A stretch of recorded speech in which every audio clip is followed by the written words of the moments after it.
नमस्कार, मैं दिगंबर कश्यप, न्यूरोथेरेपिस्ट। आज हम बात करेंगे एंकिलोजिंग स्पॉन्डिलाइटिस, जिसे हम बम्बू स्पाइन के नाम से भी जानते हैं। जैसा कि नाम से पता चल रहा है, एंकिलोजिंग स्पॉन्डिलाइटिस यानी कि रीढ़ की हड्डी से संबंधित बीमारियां।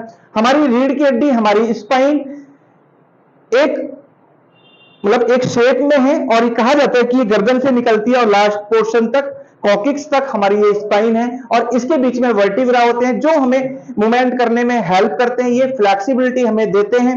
लेकिन कुछ कारणवश इन वर्टिब्रा के बीच में कैल्शियम डिपॉजिट हो जाता है और ये वर्टिब्रा एक दूसरे से निरंतर जुड़ते चले जाते हैं, जिसके कारण से पेशेंट को मूवमेंट करने में, आगे झुकने में, चलने में, बैठने में, उठने में, लेटने में बहुत परेशानियों का सामना करना पड़ता है।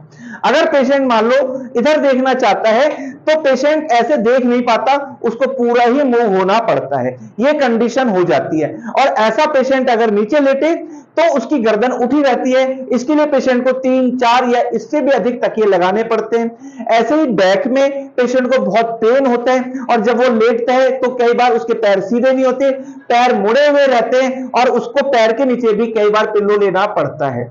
ऐसी स्थिति हो जाती है और ऐसा लगता है, जैसे मैंने बताया कि इसका जो सेंटर पॉइंट होता है या तो हमारी गर्दन होती है या हमारी बैक होती है और यहां ऐसा दर्द होता है कि जैसे किसी ने छुरी ही क्यों ना मार दी हो।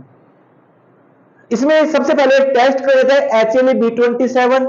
जब ये टेस्ट कर देते हैं और अगर ये पॉजिटिव आता है तो इस आधार पर कहा जाता है कि आपको एंकिलोजिंग स्पॉन्डिलाइटिस हो गया। पेशेंट डॉक्टर के पास जाता है और डॉक्टर कहते हैं कि इस बीमारी का अभी तक कोई ट्रीटमेंट नहीं है और ये जो बीमारी आती है या तो 16 साल से लेकर 20 साल के बीच में आती है या 30 से 35 साल के लोगों में ये दिक्कत ज्यादा होती है। अगर हम लेडीज और जेंट्स में कंपेयर करें तो देखा जाता है कि ये प्रॉब्लम जेंट्स में ज्यादा होती है, ऐसा देखा जाता है। ये जेनेटिक भी हो सकती है, यानी कि अगर पेरेंट्स को है तो आने वाली पीढ़ी में भी हो सकती है। ये बीमारी ऐसी होती है, पेशेंट को चलने में, उठने में, बैठने में बहुत परेशानियों का सामना करना पड़ता है। पेशेंट अगर नीचे लेट गया तो उठने में उसको बहुत तकलीफ होगी और अगर वो बैठा हुआ है और लेटने के लिए कह दे तो बहुत बार पेशेंट की इच्छा ही नहीं होती, इसे पता होता है कि मुझको बहुत दर्द होता है। ऐसे पेशेंटों को भी न्यूरोथेरेपी के माध्यम से ठीक किया जा सकता है।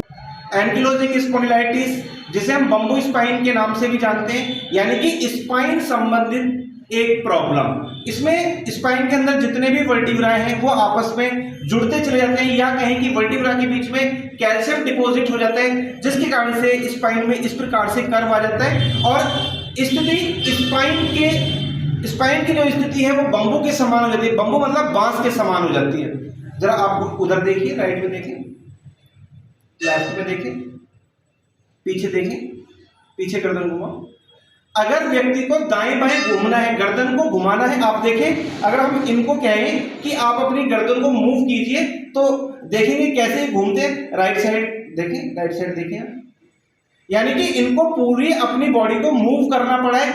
इनको खड़े खड़े देखने में भी कष्ट होता है। सीधे हो जाओ, अभी लेफ्ट देखो, ये देख रहे हैं आप।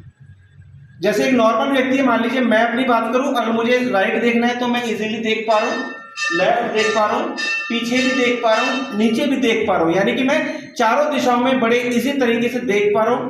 लेकिन इन भाई को एंकिलोजिंग स्पॉन्डिलाइटिस की प्रॉब्लम है। अगर मैं इनको कह रहा हूं कि आपको दाएं देखना है, आपको बाएं ऊपर नीचे देखना है, तो इनको पूरी बॉडी को मूव करना पड़ता है।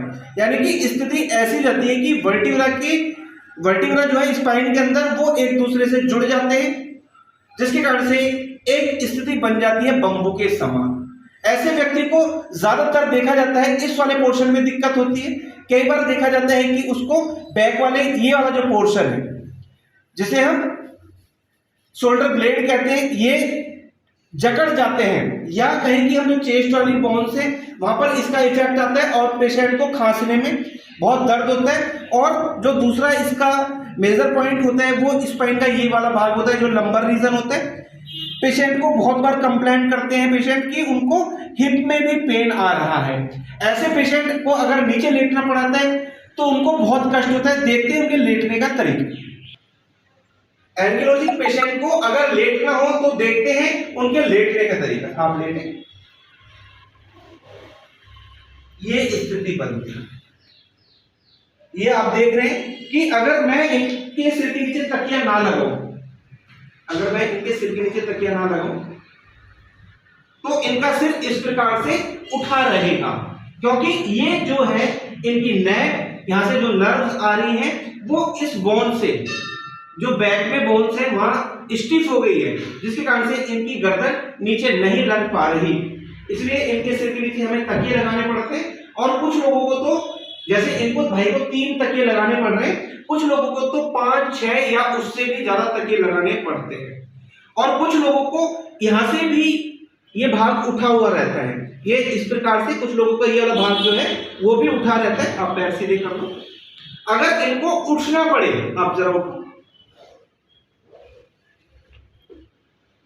उठने में भी बहुत परेशानी होती है, इस प्रकार से धीरे धीरे उठ पाते, आप खड़े हो जाओ, इस प्रकार से उनको उठना होता है। ये होती है एंकिलोजिंग स्पॉन्डिलाइटिस बीमारी। इसमें टेस्ट करा जाता है HLA-B27। जब वो पॉजिटिव आता है तो कहा जाता है कि आपको एंकिलोजिंग स्पॉन्डिलाइटिस हो गए। डॉक्टर कहते हैं कि इसका ट्रीटमेंट अभी तक नहीं बना, तो ऐसे पेशेंट को हम न्यूरोथेरेपी के माध्यम से बड़ी आसानी से मतलब कुछ दिन रेगुलर ट्रीटमेंट लेना पड़ता है, कुछ लंबे समय तक ट्रीटमेंट लेना पड़ता है। ना हम कोई दवाई देते हैं, ना कोई दर्द होता है, ना किसी मशीन का यूज करते हैं। अगर पेशेंट डेली बेसिस पर ये ट्रीटमेंट ले तो एक दिन बहुत अच्छे रिजल्ट देखने को मिलते हैं। दोस्तों, अभी आपने इस वीडियो के माध्यम से जाना एंकिलोजिंग स्पॉन्डिलाइटिस क्या बीमारी होती है, क्या इसके कारण होते हैं, कैसे लक्षण हमको नजर आते हैं। ये दोस्तों बीमारी ऐसी है, जैसे आपको पता ही होगा कि इसमें ये बीमारी आती भी धीरे धीरे है और जाती भी धीरे धीरे, लेकिन न्यूरोथेरेपी से ऐसे पेशेंटों को बहुत अधिक लाभ मिला है। अगर आपको भी ये प्रॉब्लम हुई है तो मैं आपको ये कंफर्म करा दूं कि बीमारी ठीक तो हो सकती है, लेकिन समय थोड़ा ज्यादा लगेगा। आपको रेगुलर बेसिस पर ट्रीटमेंट लेना पड़ेगा, धीरे धीरे आपकी बीमारी कम होती चली जाएगी और आप स्वस्थ भी हो सकते हैं। दोस्तों, उम्मीद करता हूं वीडियो आपके लिए बहुत इंफॉर्मेटिव होने वाली है। दोस्तों, आप अगर हमारी वीडियो को पहली बार देख रहे हैं, हमारे चैनल को सब्सक्राइब जरूर करें, वीडियो को अधिक से अधिक शेयर करें, वीडियो को लाइक करना ना भूलें और बेल आइकन बटन तो जरूर ही दबा दें, जिससे कि जो भी वीडियो हेल्प पर हम बनाए उसका नोटिफिकेशन टाइम टाइम आपको मिलता रहे। धन्यवाद।